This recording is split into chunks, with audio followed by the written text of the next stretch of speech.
Okay, great. My name's Carson Kendrick. If you haven't met before, nice to meet you. Thank you for coming. I'm Colt's Conservation Program Manager.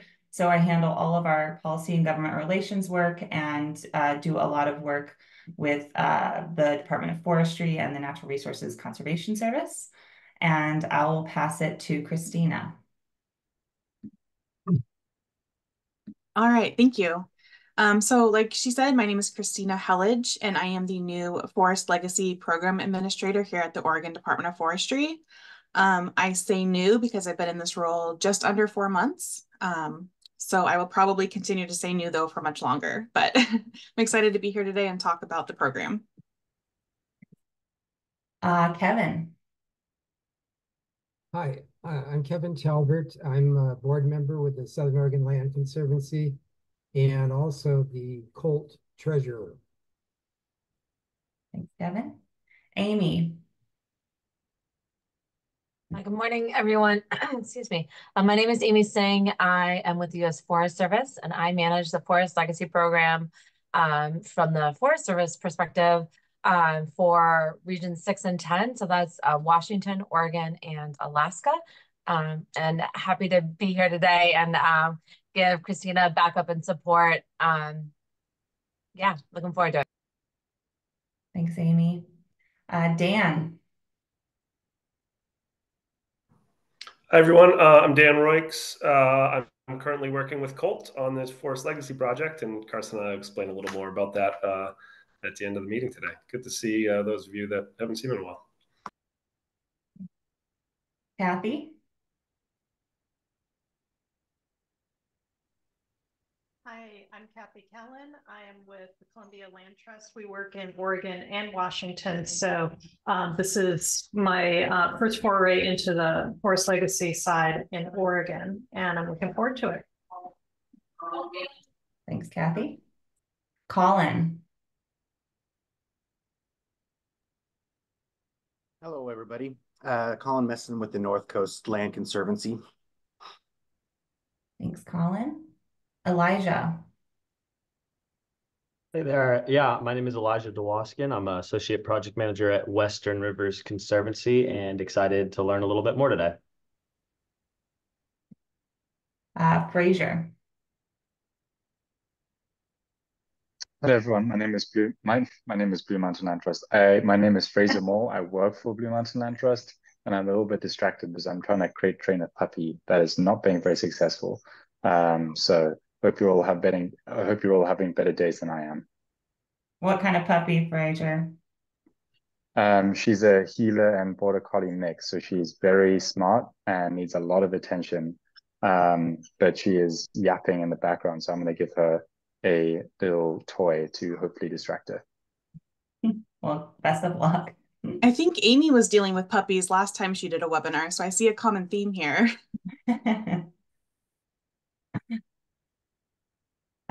Great. And Jessica? Hey all, Jessica with Greenbelt Land Trust. Jocelyn. Hi, I'm Jocelyn Tutek, also with Kathy at Columbia Land. Thank you. John.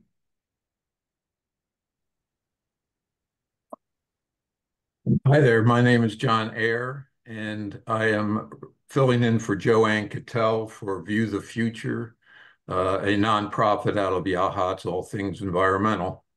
Thank you. John. Kyle.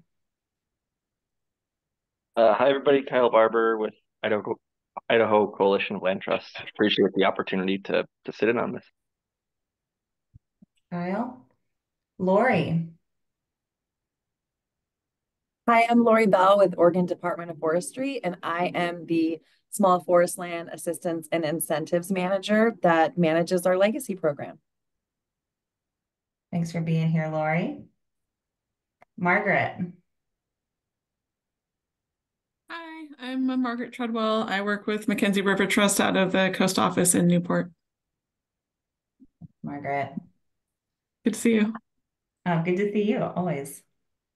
Matt Schipke. Hey everybody, Matt Shipke, East Multnomah Soil and Water Conservation District. Sorry, I have a new laptop set up and I can't figure out how to show anything with the top of my head. So hopefully I'll get that sorted soon. Mike. Hey, good morning, Mike Vernon. I'm the conservation manager with the Deschutes Land Trust based in Bend. Thanks, Mike. Sam, and I see you have a guest with you there too. You guys mind introducing yourselves? Yeah, hey everybody. Sam Hillman with Mackenzie River Trust and Eli Tome out of Eugene. Awesome, thanks. Wendy. Hi, everybody. I'm Wendy Gerlach. I'm a lawyer. I'm part of the CULT Pro Bono Law Program. I do work for that. And also, I do work for CULT for an ODF committee. I sit in CULT's position on the Adaptive Management Program Committee. And I'm also connected, I'm the chair of the Committee for Family Forest Lands, which is connected with the Stewardship and Forest Legacy Group at ODF. Thanks, Wendy. And William. Hi there. I apologize. I'm having technical difficulties, but with the video, but I'm filling in for Kayla Swanson at the Conservation Fund. I'm also at the Conservation Fund, but in DC. Kayla is our Columbia River Gorge program manager, and we have forest legacy projects on both sides of the gorge. So thanks for having me today. Thanks, William. And Cal. Hey, y'all. This is Kel Hoffman with Wallowa Land Trust out of Wallowa County, Oregon. Great. Awesome. Did anyone not get to introduce themselves? I think I made it through all of you. All right. Well, thanks for that. I'm going to kick it back to Christina to start our presentation. Thank you, Carson. Okay, I'm going to share my screen. Okay, can you guys see the PowerPoint there? Okay, perfect.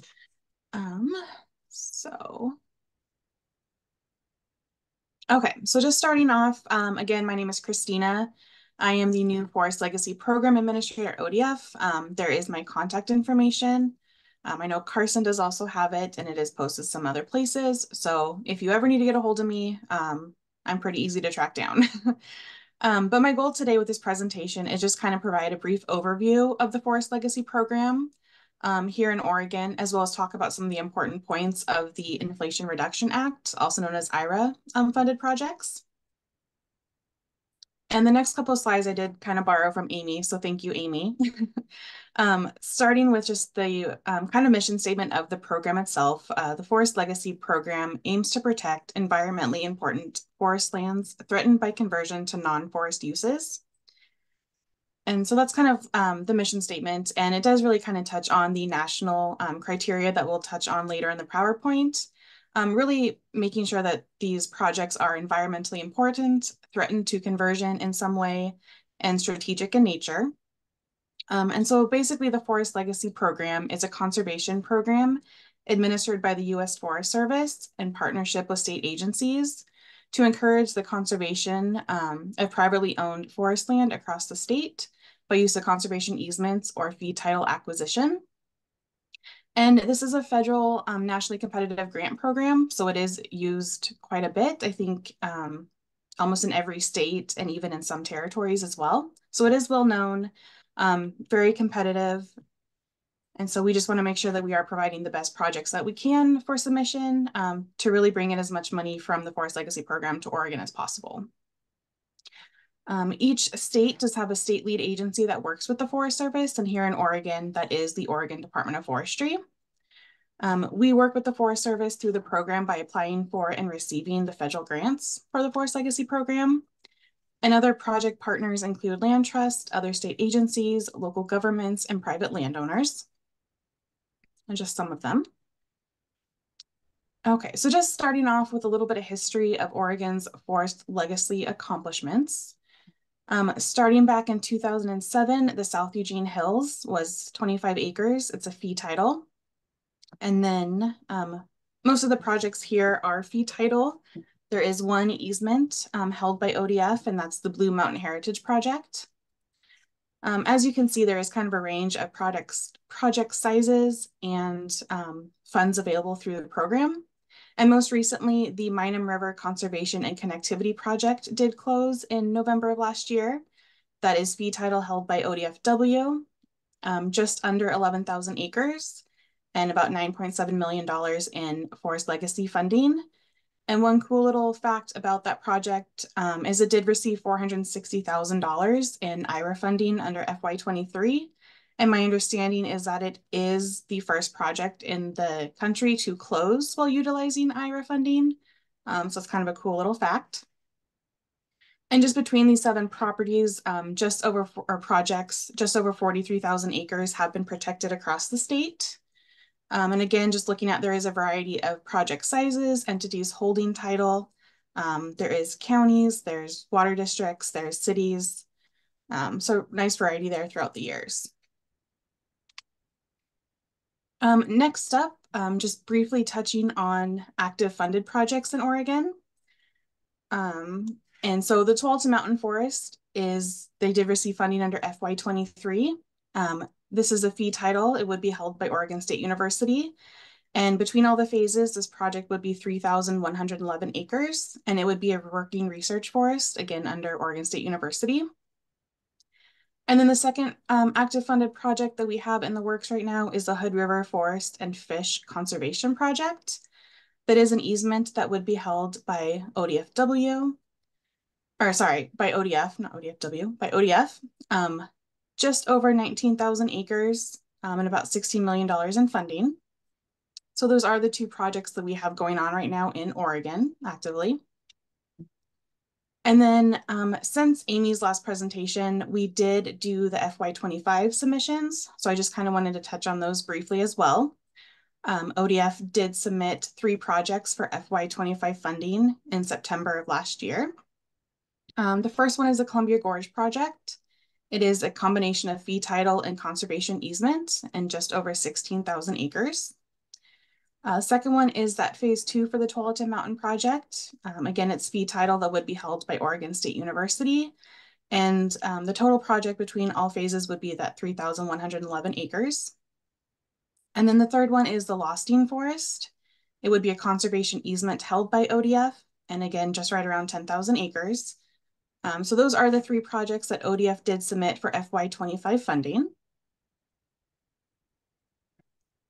Okay, so kind of getting into now the Forest Legacy Program eligibility criteria when it comes to IRA projects and just in general. So the first criteria is that the land must be privately owned.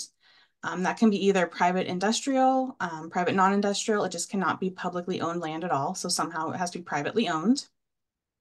It does have to be within a designated forest legacy area. I did put the map there that does show Oregon's designated forest legacy areas. These are high forested areas with environmental attributes that also are threatened by some way, by conversion in some way to non-forest uses. So that is how kind of the map and the areas were established in Oregon. The next criteria is that they do have to be at least 75% forested, the project areas, or at least be capable of becoming 75% forested. So if they're not currently, they do at least need to have the capability and a plan in place to become at least 75% forest. The next one is that it must be held by a government entity, either state or local. So again, that can be state government agency, city government, water districts, any kind of government entity. And then for IRA, there does have to be a comparative market analysis. And then also kind of the standard that is also part of the LWCF funding cycle is forest legacy funds can provide up to 75% of eligible project expenses. And then the remaining 25% is that non-federal cost share. And donated cost share tracts can count towards that cost share, and they can be held by a land trust. That is kind of the one exception to that government entity requirement.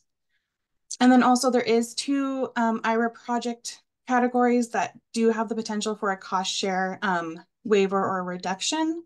Those are kind of on a very like strict case-by-case basis. And I will kind of touch base on that a little bit more later on, but that is for the small strategic and the state tribal partnership. Okay, and just kind of a next slide of ways land trusts and other nonprofit organizations can help and work through the process. So first off is really working with landowners, ODF, the Forest Service, and the entity holding title throughout the process. And then also building support for projects and also just bringing awareness of the Forest Legacy Program to the areas that you work in. And also assisting with funding, such as the cost share requirement that is kind of a big help that a lot of land trusts do assist with throughout the projects.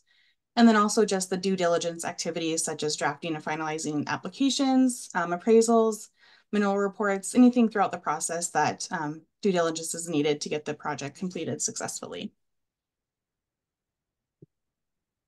Okay, so now just kind of talking about just general IRA project funding information. In total, $700 million is available for the Forest Legacy Program through the Inflation Reduction Act, and it does need to be spent prior to September 2031. There are 2 application cycles per year, and these are in addition to the standard LWCF funding cycle. So that brings a total of funding cycles to 3 throughout the year from the standard 1. Round 1 applications are due in December, and round 1 applications are due in December, and round 2 applications are due in May. Projects will be evaluated according to the national core criteria, special emphasis criteria, project readiness, and other evaluation criteria. And that is outlined in the FY24 IRA project scoring guide, which is on the Forest Service's website. And then the process is aligned with and supports current administration priorities, such as the Justice 40 initiative and the President's challenge to conserve 30% of our lands by the year 2030. Okay, so just kind of starting off, we're going to talk about the national core criteria. There's 3 categories here. And it just kind of talks about really what we look for overall of the projects. And then we'll kind of go into the 3 project categories and then talk about the special emphasis for each one in just a minute as well. So for the first one, the national core criteria is the important category. And this just kind of looks at the attributes of the property and the environmental, social, and economic public benefits gained from the protection of the land and its resources. And so kind of breaking that down a little bit further, it does look at the economic benefits from timber and potential forest activity. So just kind of looking at how does it demonstrate sustainable forest management? Do forestry activities contribute to the community's economy? And can it sustain productive forest over time? And then on the flip side of that, economic benefits from non-timber products and recreation is how does the property provide non-timber revenue to the region? Is that through recreation and tourism, hunting opportunities, anything like that? And the next is threatened or endangered species habitat. Are there documented threatened or endangered species or habitat on the property? And one thing to note, which is a kind of a common theme here, is federally listed species are given more consideration than state-only species when evaluating the significance of it. So that will be seen kind of in some other categories as well, where if it has a federal importance, it is going to get more consideration than just a state level. So next is fish, wildlife, plants, and unique forest communities. It's kind of just self-explanatory there, but we're really looking whether or not the property contains important or unique forest communities, fish, or other wildlife habitat. And then next is water supply, aquatic habitat, and watershed protection. And this goes a little bit further than just, is the property located on or nearby? It really looks at whether or not the property has a direct connection to protecting a watershed or water supply, and does it contain important riparian areas or other important watersheds?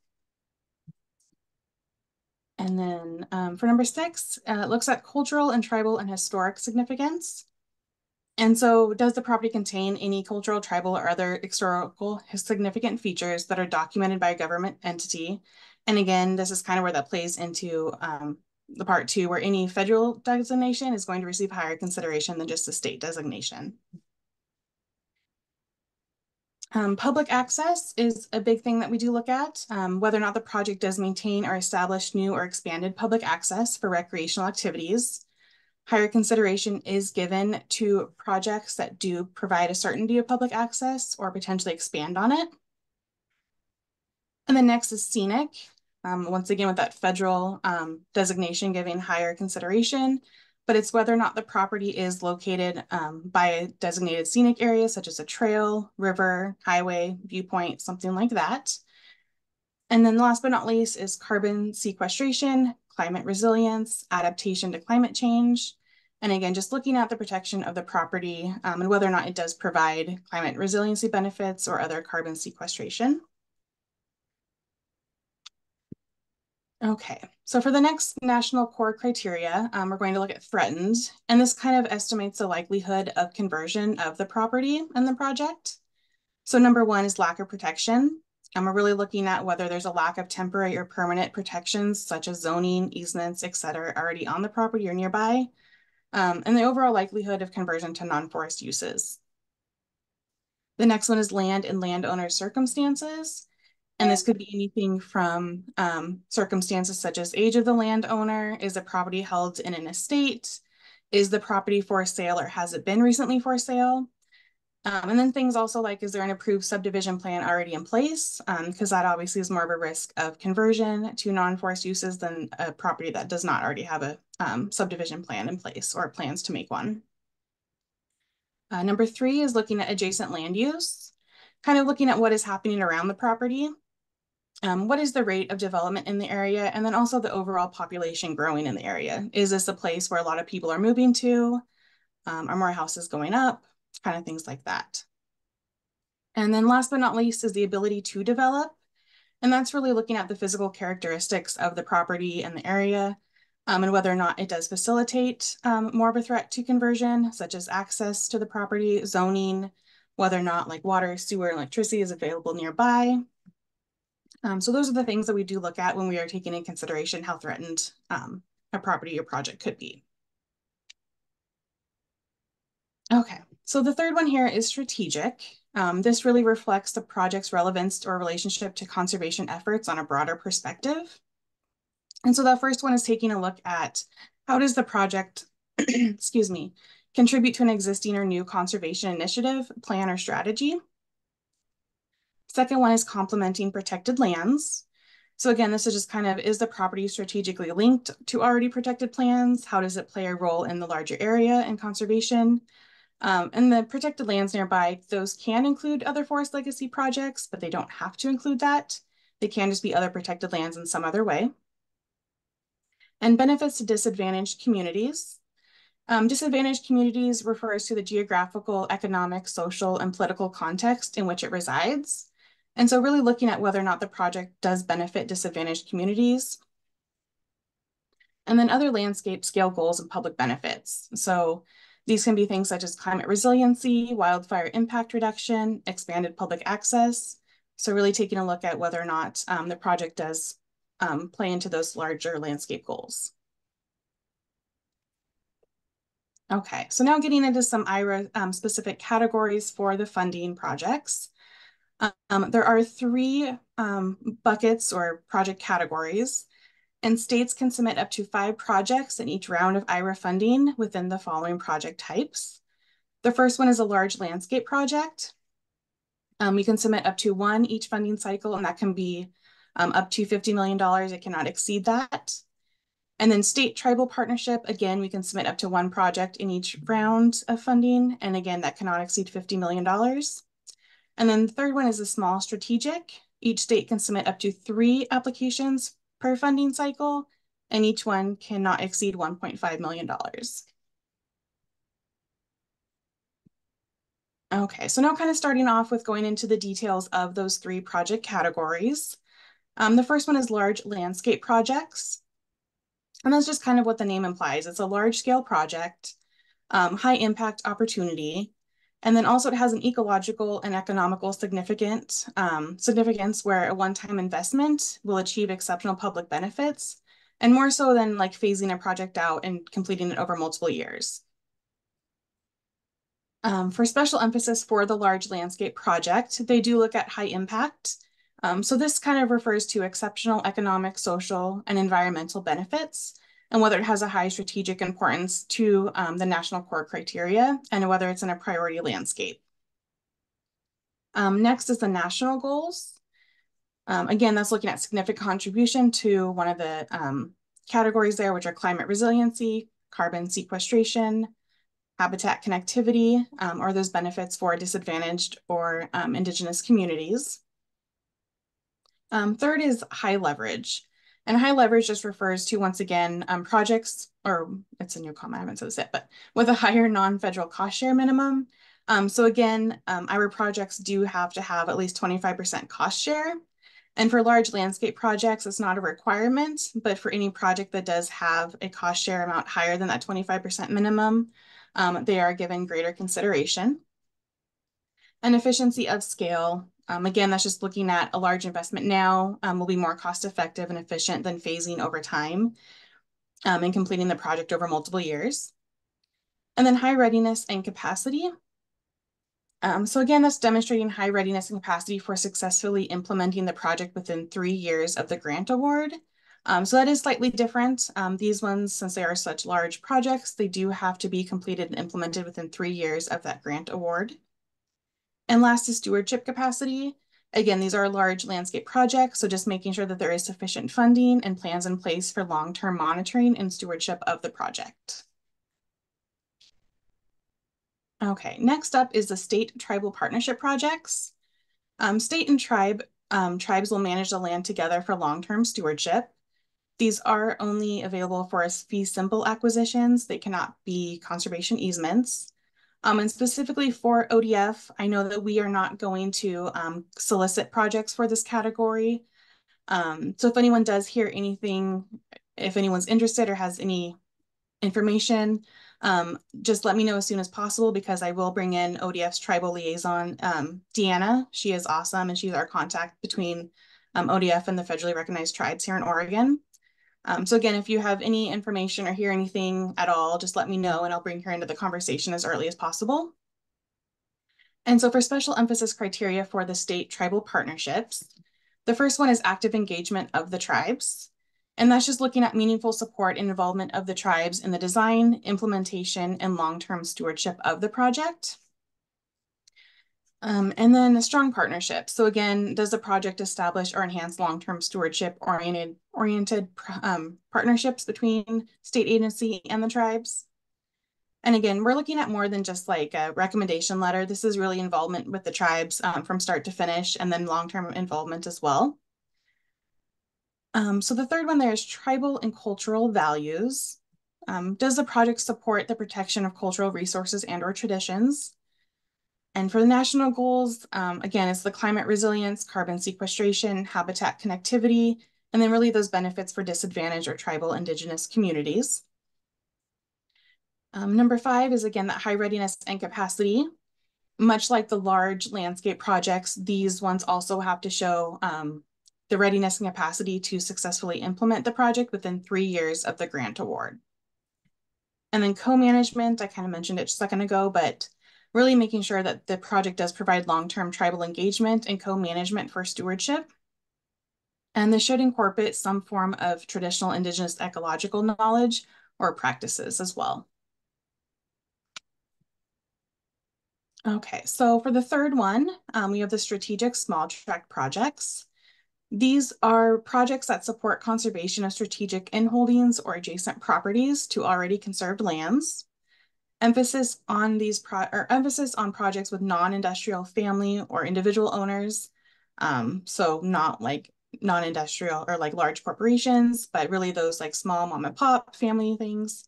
That's kind of the emphasis we're going for here. And cost share waivers may be available on a case-by-case basis, where substantial benefits for disadvantaged communities are provided. And so going into the special emphasis criteria that we look for strategic small tract projects, for the high strategic value, again, focuses on inholdings or adjacent properties to already conserved lands. And these could include tracts that complement previous program investments or just other protected lands in some other way. And for national goals, we really look at contributions to climate resiliency, habitat connectivity, and benefits for disadvantaged communities. For public access is expected, especially in these strategic small tract projects. The goal is really to enhance already existing public access on protected lands and expand that as well as possible. So a little bit different here, the high readiness and capacity. These projects do need to demonstrate readiness and capacity for a successful project implementation within 12 months of the grant award. So the previous two were within 3 years, and the small strategic tracks are within 12 months. For stewardship capacity, just really looking at whether the project does have sufficient plans in place for long-term monitoring and stewardship, especially with the potential of having multiple small tracks. So now looking at Oregon's process and timeline for FY24 IRA funding, starting off with March 15th. This is the date by which all pre-application consultations should occur with ODF. And a pre-application consultation is just a phone call or a Teams meeting.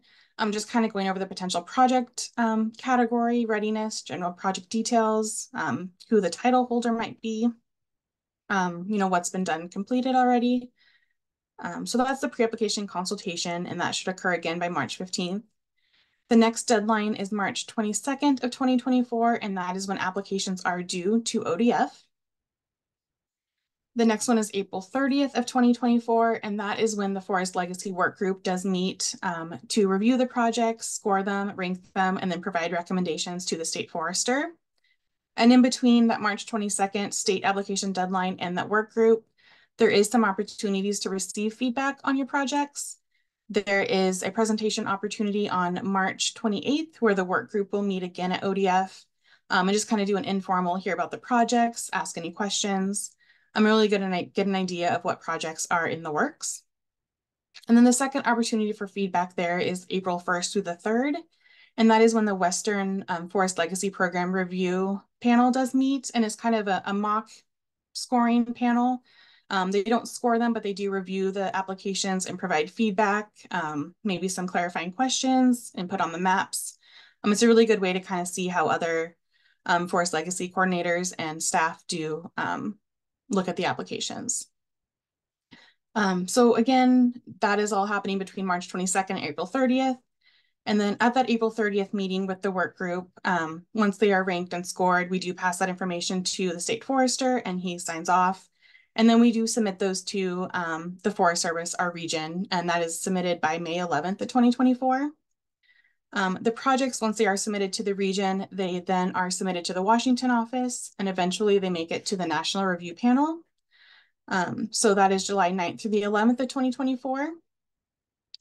And then the last step in the process is again, fall of 2024 is kind of that target for when the National Awarded FLP IRA project list is due to be announced. No exact date, but that is kind of the date that they are shooting for. So that's kind of the overview of Oregon's process and timeline for FY24 IRA round 2.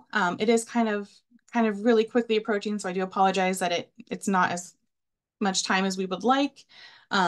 But hopefully it is enough time to get some good projects going. And then just my last slide here is just kind of heads up for LWCF funding FY26.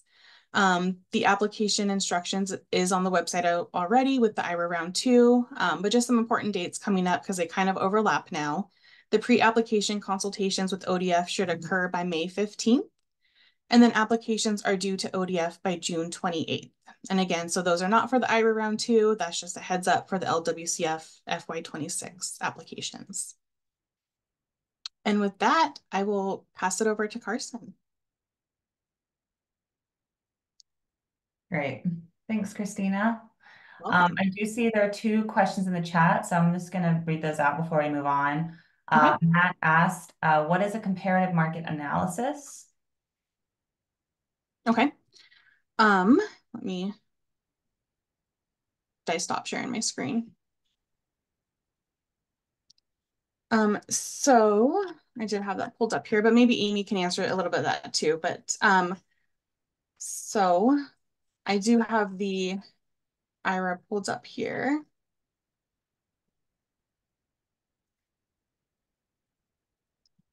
So a comparative market analysis for full fee acquisitions, it's an estimate of market value based on recently sold or similar properties in the applicable market area.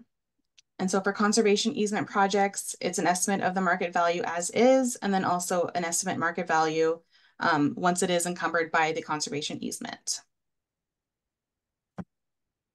And those do have to be provided, I believe, before applications are submitted to the regional office, or at the same time. I'll just add to it, Matt. There's a series of like readiness elements that are encouraged to have in hand and evaluate the capacity of a project to complete within the time frame. This is regardless of if it's IRA or LWCF funded. And believe it or not, through the history of the program, since funding comes pre-appraisal, there's been concerns about how well the initial ask of funding has been based on market data and actual anticipated value. So essentially, it's documentation and proof that you've analyzed the market and you're basing it off of something other than, well, the landowner said it's worth $1.5 million. That sounds like a good amount to ask. So it's just trying to zero in on that, but it doesn't require an appraisal. An appraisal could be a data point towards it. So it's really just kind of saying you need to do some analysis, do some research, and to inform the FLP ask and the anticipated value of the project. Thank you, Amy. And then Kristen asks, just double checking the state tribal projects, fee acquisitions need to be owned by the state, not a tribe. Is that correct? That is correct. Yeah, the fee title would be held by the state.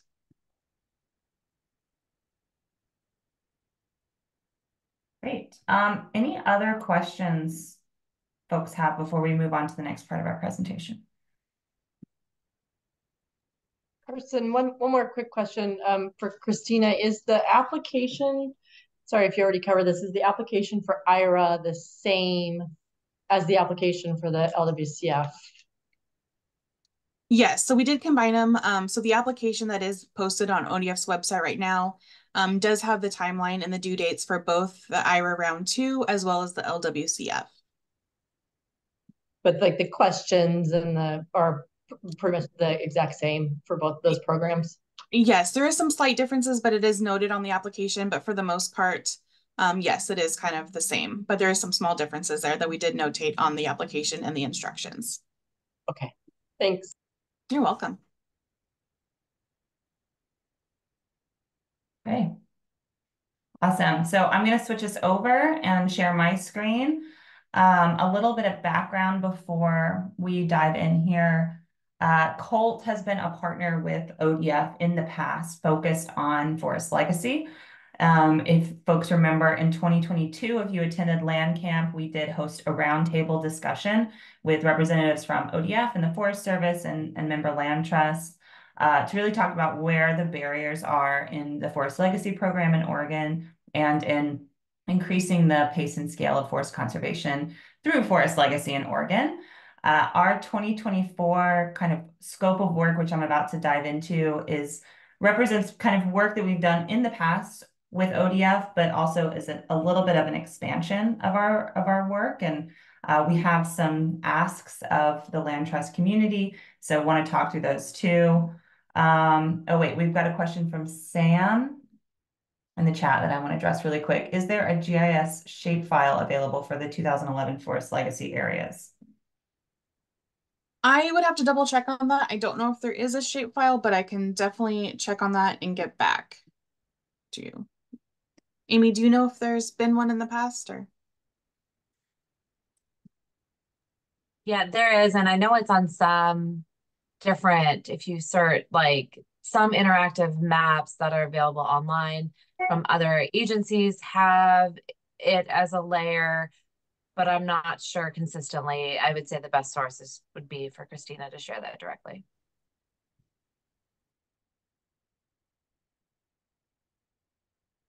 Thanks, Sam. Okay, I'm going to share my screen.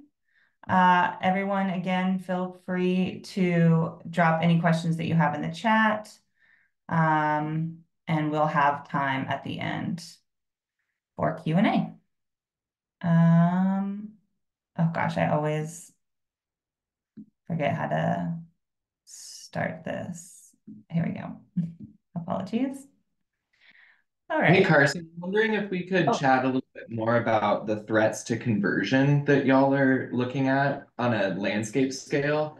I'm just having a hard time imagining like how you're categorizing a threat to conversion for like 19,000 acres of an area. And because it seems to me that those must be kind of loose terms of the threat. And I just want to understand like how we could apply this funding to other landscapes, if that makes sense.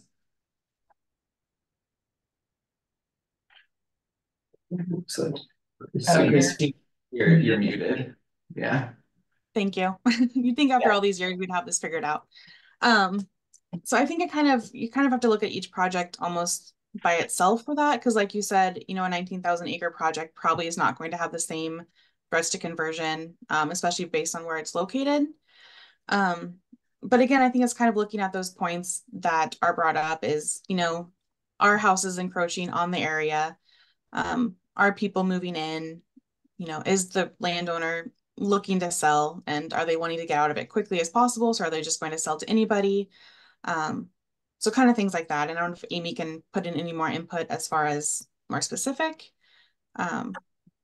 Yeah, I'll say, Sam, I mean, that is a true statement that threats to conversion are one of the hardest parts to really kind of nail down for some of these projects. And it varies, so this is a national project, and threats to our forest land vary based on, proximity to geographic, like in the east and the west, like things are different.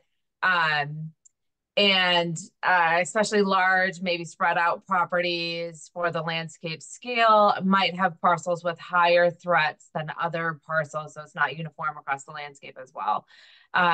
This is the section in the Forest Legacy Scoring Guidance that receives the least amount of weight. It's scored with the smallest range. I think it's 20 points, where the other sections are 30. Commonly projects, really good projects might only do average or well in this section. In order to hold some of the important and strategic ecological values, the threat often just on the landscape is a little inversely related. But it's not just houses. It's like, how much HBU is being sold off the property over time? Are the trends in the area to sell large blocks of lands to multiple landowners or multiple funds that then make management across a large block less cohesive and coordinated. So there's a variety of like ways of looking at the threat. It isn't just truly, is a house going to pop up here in the next 5 years? And so it's saying, is it like likely to happen within the near future? And, I think that everybody kind of takes that likelihood based on the property. And I hope that helps kind of answer. You did kind of hit a tricky spot on its head. Let me say it back to you and see if my understanding is correct. So a threat to conversion would be the threat that you're breaking up ownership to many different parcels across the landscape. So you could then say that the threat there is that you'd have like 10 landowners managing in different management regimes across the landscape. So that if we purchased 24,000 acres of a watershed, we would manage it the same. And therefore that would be protecting the threat to conversion. Yep. Cool. Yep. And in order to demonstrate that, we're looking, ideally a well-written threatened section would have trends and data and documentation of what's happening across the landscape, both with like, whatever is this, average size of parcel sales or number of new permitted sites, acres that the landowner has sold off over the last X many years, but then also just spatially of like what's happening across the landscape that's sort of encroaching in and threatening the property. And it could be, because one of my thoughts was if it's zoned for forestry in Oregon, then it's likely not under threat of conversion from forestry I'm hearing that y'all would categorize the threat of breaking up the management as a threat to conversion, even though it would be forest to forest conversion. Yeah. Yep. Okay. Yep. Effective management, essentially, you are threatening the important ecological values of the property, its economic contribution, all of those elements through the parcelization of ownership and management. Thank you.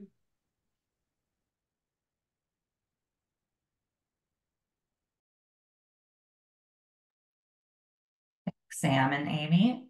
Okay, before I move us on, any other questions that folks have?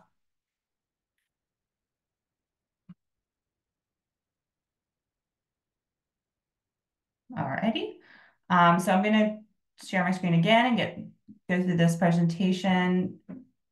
As I mentioned, Colt has worked with ODF in the past to increase kind of awareness, knowledge of forest legacy in Oregon. Our 2024 scope of work is a little bit more broad than what we've done in the past. So I wanted to use this time to share with the land trust community what our focuses are going to be for this year and what we're going to ask of you all.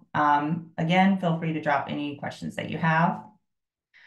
So the overarching goals of this scope of work are to maximize the potential of the Forest Legacy Program and build capacity for that program in Oregon, and to increase the breadth of forest legacy in Oregon. For Colt, our goals are a little bit more targeted, and those are to create a clear strategy to bring forest legacy to its maximum potential, to establish a clear how, why, where, and who for the Forest Legacy Program, and develop a statewide engagement strategy, bringing together current and future applicants to FLP, and create a clear strategy outlining opportunities, roadblocks, and research behind decision-making. So this is captured in 4 buckets of work. I'm going to go through these. I also have Dan Royks on here with me, who is supporting this work in partnership with Colt. And so I'm going to pass it to him for some of this. But like I mentioned earlier, this is an extension of what we've already been doing and also kind of adding on. So the first bucket is to communicate new criteria and FLP opportunities. And this is kind of work that we've done in the past, but what we're creating right now are some one-pagers and timelines. Part of, I think, what's most confusing about Forest Legacy and LWCF versus IRA is that timelines kind of come out really quickly, and it's not clear, super clear in any one place what the year and the cycles look like. So we're working on one-pagers and presentations to kind of highlight and make that more clear. And part of that is going to be tracking applications and celebrating successes. Again, this is work that Colt has already been doing through press releases that we've put out in the past in partnership with, Senator Merkley and the project partners and the Oregon Department of Forestry. But I think that the extra work here is both creating those one-pagers and clear guidance, and also building out our ability to kind of track what applications are going on and having all of that information in one place. I'm going to pass it to Dan to talk a little bit about this bucket. Yeah, so one of the things that we want to be looking at is, as a conservation community, how are we making sure that forest conservation in the state is happening, where we need it to happen? How do we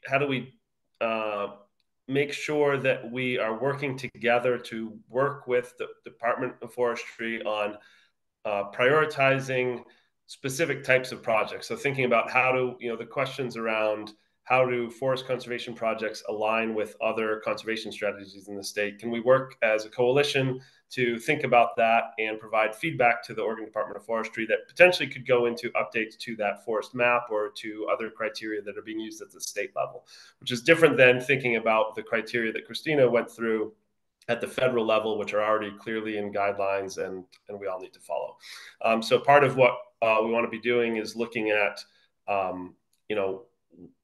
where's forest conservation threatened in the state, but also looking at where do we have capacity to do this work. And so part of our work here is to think about what Colt can be doing to make sure that land trusts throughout the state understand the program, understand its criteria, and have have the tools and the knowledge necessary to utilize this program. And then I think this is you too, Dan. Yeah, so another piece that we're going to be looking at is easement and fee title research, and especially looking at where other states are using the Forest Legacy Program well and getting a lot of projects done. So we're going to be talking to Washington, to Montana, to Vermont, probably to some other states where they have a robust program. They're bringing in lots of money and have state agencies that are actively holding easements and fee interests, and kind of learning from those programs about what's working well, where there's challenges, and then talking with Christina and Lori and others at ODF about are there things that will work in the state of Oregon as well? Some of those things have already been happening well in the state. Others maybe could be expanded, or we could learn from other states or other programs within the state of Oregon as well. So we'll be kind of pulling together research and information on that front. Dan. And then our final bucket is focused on the Forest Legacy State Committee. And this is the committee that Christina mentioned earlier that meets to evaluate and make recommendations around projects.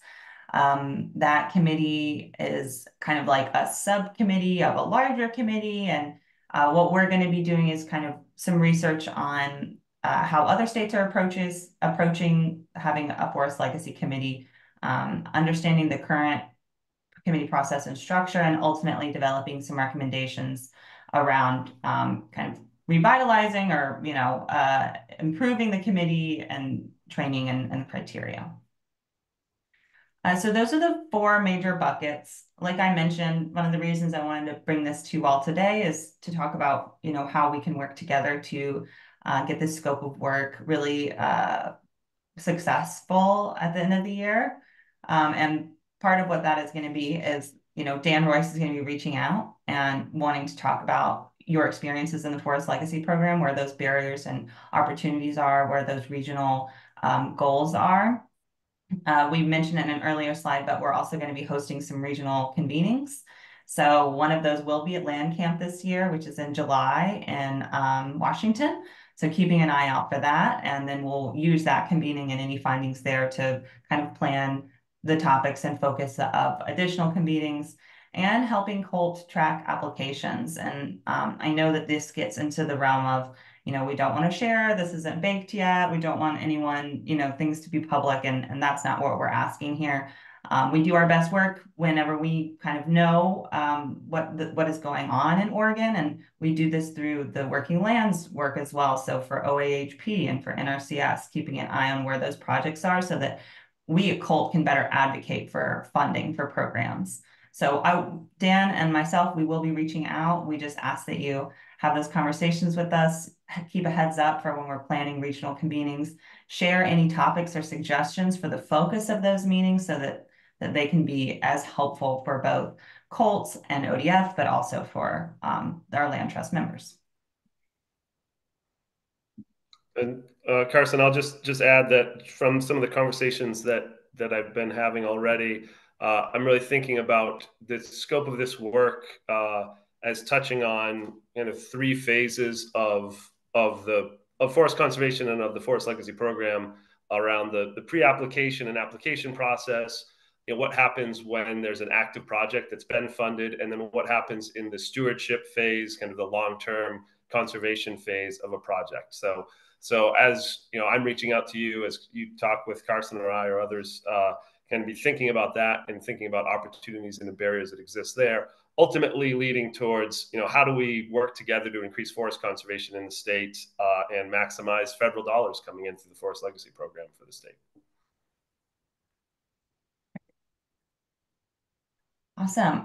Does anyone have any questions that they have about this scope of work or anything that we've talked about today? We've got 2 more minutes before we wrap, so I just want to give some time for any questions.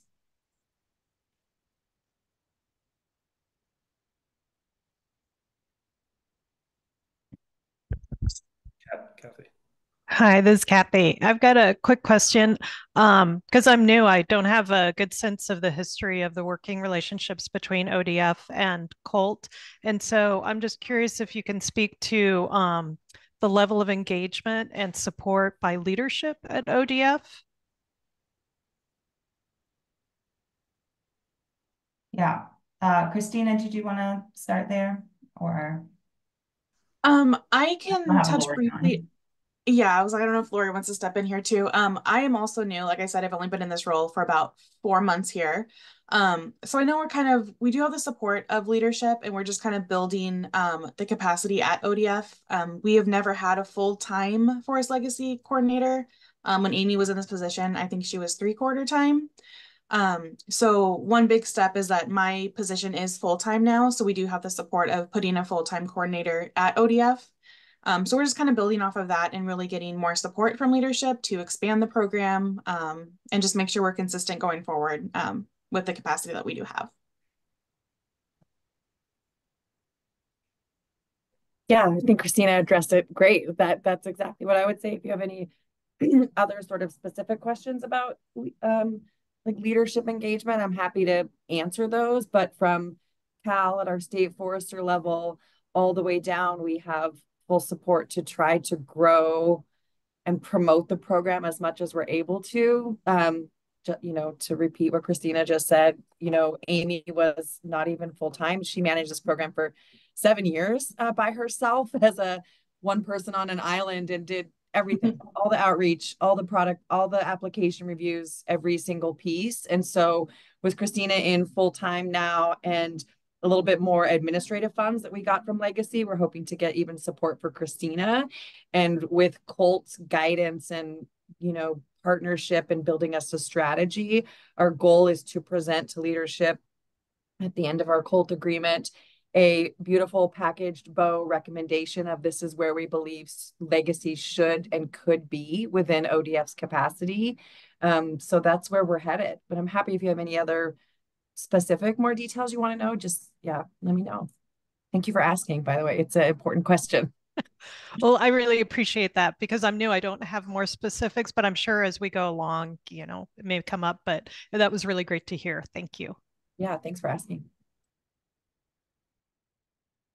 Awesome. Can I quickly just highlight one thing that I think Christina maybe touched on a little bit and related to the role of land trust for Forest Legacy and like the support in the due diligence and the creating of the projects and drumming things up.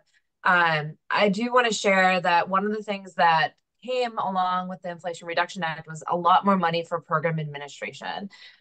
So like 5 times about, let's call it, the amount of money for program administration in a way that's really like secured and guaranteed for ODF that if they want funds, they need funds to support and implement the program to create projects, they have it readily available from the Forest Service. And so that means that there's a mechanism and there's funds available as they're available through the state to support the land trust community in creating projects and getting them ready. So the things like title and this comparative market analysis that we talked about, like, and it doesn't have to be at the end of the day, if Forest Legacy starts supporting a project and it doesn't get funded, or it finds another funding source, or we say, you know what, that project isn't viable, it's not going to happen. Like all of that is okay. Land trusts are not eligible to hold lands under Forest Legacy, but that doesn't mean that there's not a really great space for them to support the program and support the program with support in order to support. So there's, dedicated funds available that can be used. So it's a good place as well with Carson saying, let, folks know of projects coming down the pipeline. In particular, if there's a hope for any funds to support some of that initial project development, communicating that really early to ODF so that they can plan and request the funds and have it available is also be really important. So just wanted to share that one piece of administrative funding. Yes, thank you, Amy. Yeah, thanks, Amy. That's a great flag. Okay, I know we're over time, so I'm going to wrap us. I just want to say thank you all again for joining today. This was super helpful. We'll have the recording out and we'll be reaching out shortly. So please let us know if there's any other questions, and thank you for being here. Thank you all. Bye, everyone.